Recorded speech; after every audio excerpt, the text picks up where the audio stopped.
Hi, this is Seymour Rocks reporting from Down Under. Well, this is news that you need to hear, but I can almost guarantee that you haven't heard it.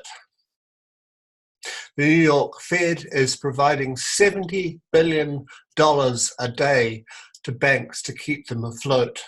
So just have to have a listen to what the true news people are saying.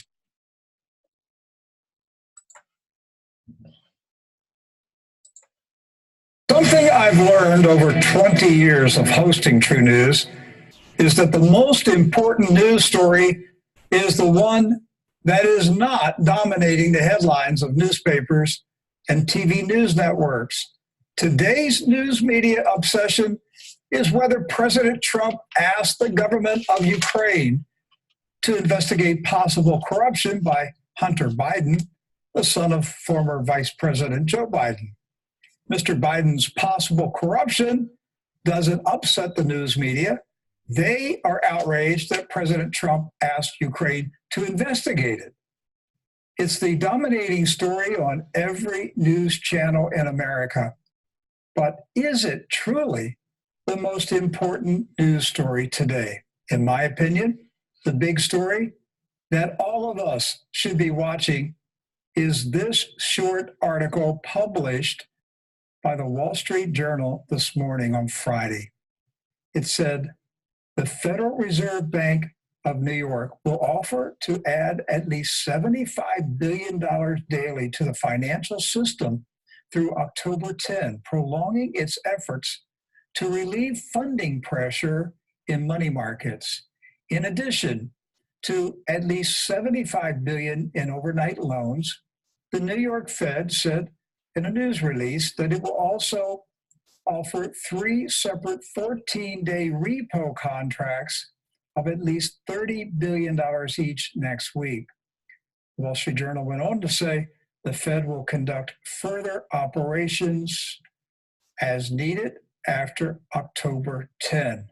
On Friday, banks asked for $75.5 billion in reserves, $550 million more than the amount offered by the Fed, offering collateral in the form of Treasury and mortgage securities.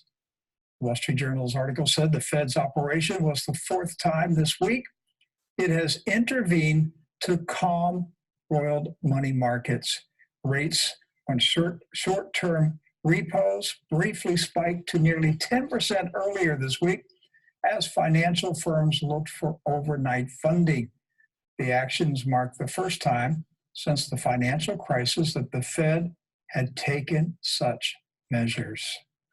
Doc Burkhart and Edward Zoll are here to discuss the Fed's emergency actions, plus many more news stories from around the world. Gentlemen, that is a shocking news story. Now, if you just take the $75 billion per day, Rick, it doesn't sound that big anymore, does it? I mean, just to me, it does. $75 billion. But the Fed is pumping $75 billion per day into the financial system to keep it afloat. That's big. But it has already put in $425 billion just in the past 5 days. Yes. And if we're keeping this in place until October 10th, you know what that math takes you to? Nearly $2 trillion. 2 trillion? Yes, think about it. It's already up to about half a trillion. You got 500 billion already, 75 billion a day through October 10th. You're looking at $2 trillion. That's a big number then. Oh,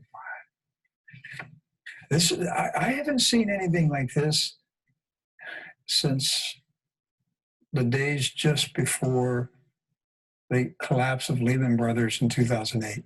And the Wall Street Journal suddenly puts that, in the center of the end.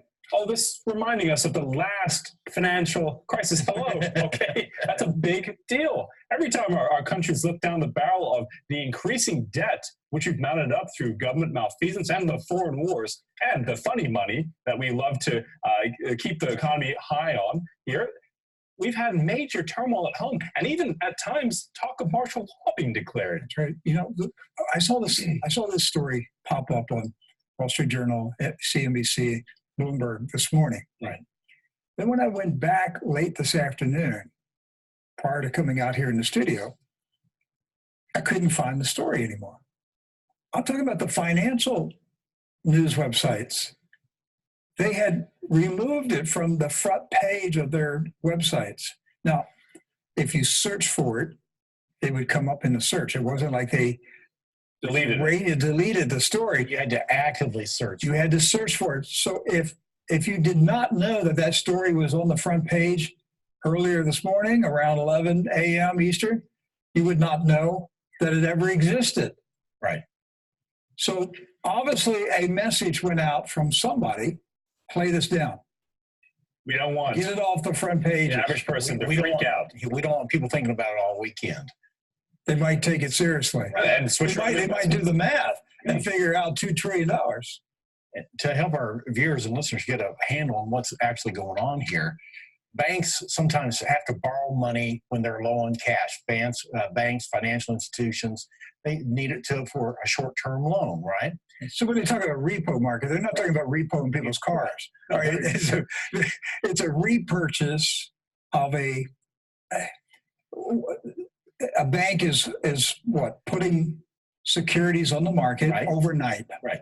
These are U.S. Treasuries. It's a short-term borrowing for dealers and government securities, and the dealer sells government securities to investors. And again, as you notice, it's usually on an overnight basis, and then buys them back the following day. So the promise is that the seller is going to repurchase the securities the next day. Right. So the idea is that usually they'll borrow 5 or 10 billion, then that'll just be a bridge. But earlier this week, we saw numbers of 50, 75 billion being borrowed, and then that there wasn't enough cash in order to meet the demand.